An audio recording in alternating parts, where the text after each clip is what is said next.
आज के दौर में आप अपना चेहरा बदल सकते हैं, नाम बदल सकते हैं, यहाँ तक कि आप पहचान भी बदल सकते हैं, लेकिन AI फेशियल रिकंस्ट्रक्शन से नहीं बच सकते।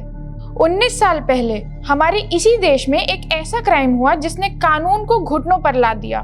मर्डरर्स गायब थे, एविडेंस बेसलेस था, मगर फिर 2025 में डिजिटल फॉरेंसिक्स की टीम ने AI की एक सिंगल एल्गोरिदम से कातिलों को वहीं से ढूंढ निकाला जहां वो छुपकर अपनी नई जिंदगी जी रहे थे। ये सिर्फ एक मर्डर केस नहीं, ये फॉरेंसिक साइंस और आर्टिफिशियल इंटेलिजेंस का एक ऐसा मिलन है जिसने द परफेक्ट क्राइम के कॉन्सेप्ट को खत्म कर दिया।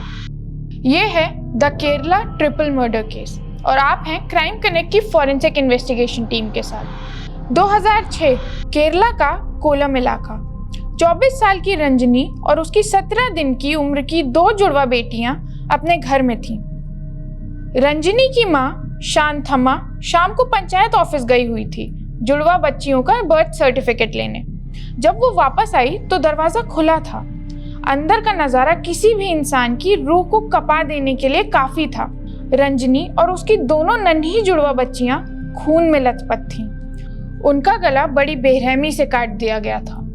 सवाल ये था कि किसने किया ये, और अगर रंजनी से किसी की दुश्मनी थी भी तो 17 दिन की मासूम बच्चियों का खून करने वाला राक्षस था कौन?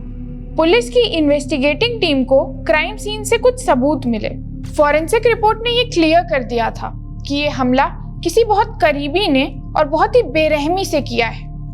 वहां पे कोई भी फोर्स्ड एंट्री के साइंस नहीं थे, यानी कोई भी तोड़फोड़ नहीं हुई थी।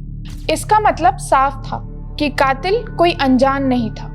दरवाजा किसी ऐसे के लिए खोला गया था जिस पर रंजनी पूरा भरोसा करती थी, लेकिन वही उसकी और उसकी 17 दिन की नन्ही जानों का काल बन के आया था। इसी बीच रंजनी की मां शांथम्मा ने पुलिस को एक ऐसी बात बताई जिसने सबूत दिया कि इस कत्ल में कोई और भी शामिल था। शांथम्मा ने बताया कि जब वो घर से निकल रही थी वहां अनिल कुमार मौजूद था, जो कि बच्चियों के पिता का दोस्त था और पिछले कुछ दिनों से घर में आता जाता रहता था। उसने शांथम्मा को भरोसा दिया कि वो वहीं रहेगा और वो आराम से पंचायत ऑफिस जाकर काम कर सकती हैं। मतलब उसने उस समय उनको घर से बाहर भेजा था। सबसे बड़ा और हैरान कर देने वाला एविडेंस था एक मोटरसाइकिल जो घर के पास से ही मिली थी। जब पुलिस ने इसे ट्रेस किया तो तार जुड़े तिरुवनंतपुरम की एक पुरानी मोटरसाइकिल की दुकान से। पता चला कि किसी दिविल और उसके एक दोस्त ने आकर बाइक ली थी। वहीं से पास के ATM पर किया गया ट्रांजैक्शन का भी पता चला, जो कि दिविल के दोस्त राजेश के अकाउंट से किया गया था। ये भी पता चला कि ये राजेश वही था जिसने शांथम्मा को अपना नाम अनिल कुमार बताया था। जांच से पता चला कि ये दिविल कुमार कुछ समय पहले ही रंजनी के जीवन में आया था। वो आर्मी में काम करता था और उनका ये रिश्ता सबसे छुपा कर रखा गया था। लेकिन जब रंजनी प्रेग्नेंट हुई, उसके और दिविल कुमार के बीच झगड़े शुरू हो गए थे, क्योंकि तब दिविल ने बच्चों से पल्ला झाड़ लिया था। रंजनी ने वुमेन्स कमीशन का दरवाजा खटखटाया। कमीशन ने ऑर्डर दिया, DNA टेस्ट होगा। ये वो शब्द थे जिन्होंने मौत की साजिश लिख दी। दिविल के लिए DNA रिपोर्ट का मतलब था आर्मी करियर का खात्मा और जेल। उसने डिसाइड किया एविडेंस मिटाना है।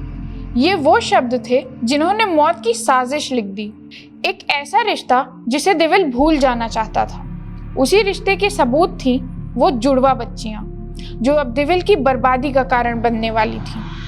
उसने सोचा कि अगर वो रंजनी और बच्चियों को खत्म कर देगा तो DNA टेस्ट का कोई मतलब नहीं रहेगा। वो एक परफेक्ट मर्डर की प्लानिंग कर रहा था। ये प्लानिंग बच्चों के पैदा होने के समय से ही चल रही थी। राजेश, जो कि दिविल का दोस्त था, वो हॉस्पिटल में ही रंजनी और उसकी माँ से मिलने गया, लेकिन अपना नाम अनिल बताया। उसने कहा कि वो रंजनी और दिविल को मिला देगा, उनकी शादी करा देगा।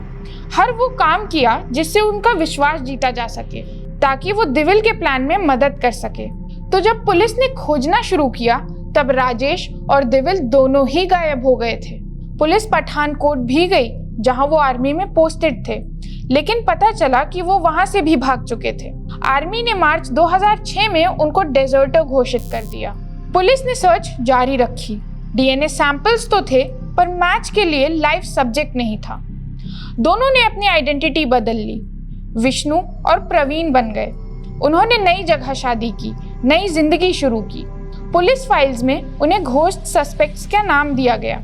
2010 में केस सीबीआई को भी दिया गया, लेकिन नतीजा वही, दोनों का कोई पता नहीं चला और केस गया ठंडे बस्ते में। 2006 के इस केस के 19 साल बीत चुके थे। सोचिए, 19 साल। इस दौरान दुनिया बदल गई। दिविल और राजेश ने सोचा कि वो सिस्टम से बाहर निकल गए हैं, पर क्या कोई सच में सिस्टम से बाहर निकल सकता है? और यहीं पर फिर से एंट्री होती है फॉरेंसिक साइंस की। 2025 केरला पुलिस ने कोल्ड केस को रीओपन किया। अब सहारा लिया गया एआई फेशियल रिकंस्ट्रक्शन का। इन्वेस्टिगेटर ने पुरानी फोटोज उठाई और फेशियल लैंडमार्क एनालिसिस परफॉर्म किया। आइए पहले एआई रिकंस्ट्रक्शन को समझते हैं। हमारे चेहरे पर कुछ फिक्स्ड पॉइंट्स होते हैं, जैसे कि आंख के कोने, नाक की चौड़ाई और जॉ लाइन। उम्र के साथ चेहरा तो बदलता है, पर ये लैंडमार्क्स नहीं। पुलिस ने एज प्रोग्रेशन एल्गोरिदम का यूज किया। एआई ने पुरानी फोटोज से ज्योमेट्रिक शेप एक्सट्रैक्ट किया। डीप लर्निंग मॉडल्स ने प्रेडिक्ट किया कि अब 19 साल बाद वो कैसे दिखते होंगे। फिर शुरू हुआ डेटा स्क्रैपिंग। एआई ने लाखों सोशल मीडिया प्रोफाइल स्कैन की। एक वेडिंग वीडियो में एक चेहरा दिखा, उसे मैच किया गया। स्कोर था 90% प्लस।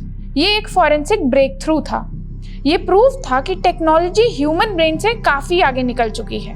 जब पुलिस ने उन्हें पकड़ा तो उन्होंने मना करने की पूरी कोशिश की, लेकिन फॉरेंसिक साइंस में डीएनए से बड़ा कोई एविडेंस नहीं होता। 2006 में लिए गए ब्लड सैंपल्स का एसटीआर एनालिसिस किया गया। आज के मॉडर्न लैब्स में इसे नेक्स्ट जनरेशन सीक्वेंसिंग के साथ मैच किया गया। मैच आया 99.9% मैच। 19 साल पुराना वो ब्लड सैंपल जो कितने ही सालों से रखा था, वो बोल पड़ा। इस केस ने 3 बड़े फॉरेंसिक पिलर्स को प्रूव किया। Biological sample is immortal. ये बताता है कि बायोलॉजिकल सैंपल्स भी काफी समय तक प्रिजर्व किए जा सकते हैं अगर सही वे में स्टोर्ड हो।